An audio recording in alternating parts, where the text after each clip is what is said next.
ஓம் முருகா வெற்றிவேல் முருகா. வேலுண்டு வினையில்லை, மயிலுண்டு பயமில்லை.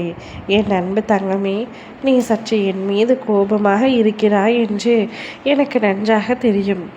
ஏனப்பா என் துணையை என்னிடமிருந்து பிரித்து வைத்தீர்கள்? அவர் இல்லாமல் நான் ஒரு வாழ்க்கையை எப்படி வாழ்வேன்?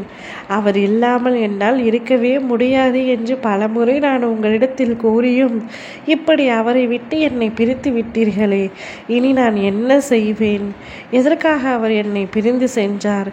இதற்கான காரணங்கள் என்ன என்று பல கேள்விகளும் மன வருத்தங்களும் உன் மனதுக்குள் ஓடிக்கொண்டே இருக்கின்றன என்பதை உன் அப்பா நான் அறிவேன். அவரை உன்னிடமிருந்து பிரித்து சென்றதற்கான காரணம் இருக்கின்றது.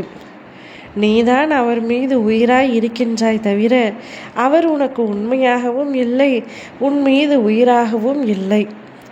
நீ பாசம் காட்டுவதை ஒரு வேடிக்கையாகவும் அது ஒரு தேவையாகவும் மட்டுமே அவர் நினைத்து கொண்டிருக்கின்றாரே தவிர உன்னுடைய பாசம் எந்த அளவிற்கு உண்மையானது என்று அவருக்கு புரியவில்லை. நீ பாசம் காட்டுகின்றாய், அவர் அனுபவிக்கின்றார். இதற்கு பேர் வாழ்க்கை அல்ல. நீ 1 மடங்கு பாசத்தை காட்டினால் பின்பு அதற்கு பதிலாக 100 மடங்கு அவர் அன்பை வெளிப்படுத்துவதில் உள்ளது காதல். ஆனால் உங்கள் இருவருக்குள்ளும் அவ்வாறு இல்லை. நீ மட்டுமே அவரை உயிராக நேசிக்கின்றாய். அவர் உன்னை சில சமயங்களில் ஒரு பொருட்டாக கூட நினைப்பதில்லை. உனக்கு சற்றும் மரியாதை அளிப்பதில்லை. ஆரம்பத்தில் இருந்தே நீ அவரை அப்படி விட்டு விட்டதால் உனக்கு அது பெரிதாக தெரியவில்லை. ஆனால் உன்னை இப்பொழுது நான் பார்த்து கொண்டிருக்கின்றேன். என் கண்களில் இருந்து உன்னை நான் பார்த்து கொண்டிருக்கின்றேன். நீ எந்த அளவிற்கு இலகுவான குணம் கொண்டவர் என்பது எனக்கு இப்பொழுதுதான் புரிய வந்திருக்கின்றது. நீ இந்த அளவிற்கு அழகாகவும் மனம் அமைதியாகவும் குணமானவனாகவும் இருக்கும் பொழுது எப்படி உன் துணை இப்படி மிருகமாக இருப்பதை நீ ஏற்றுக்கொள்வாய்?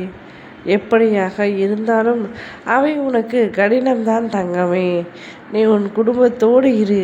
நிச்சயம் கூடிய விரைவில் அவர் உன்னை அன்பை புரிந்து கொண்டு அவராகவே உன்னை தேடி வருவார். அப்பொழுது நீ அவரை ஏற்றுக்கொள்.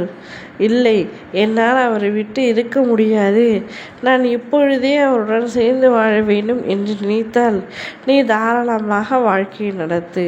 பின்பு ஒரு நாள் நீதான் வருத்தப்படுவாய், என்னிடத்தில் கண்ணீர் வடிப்பாய். இப்பொழுது நான் சொன்ன அனைத்தும் பின்பு ஒரு நாளில் நடக்கும். நீ கவலைப்படாதே, நிம்மதியாக இரு. உனக்கென வாழ்க்கையை நான் நிச்சயமாக உன்னிடத்தில் மீட்டு பத்திரப்படுத்தி கொடுப்பேன். ஓம் முருகா வெற்றிவேல் முருகா.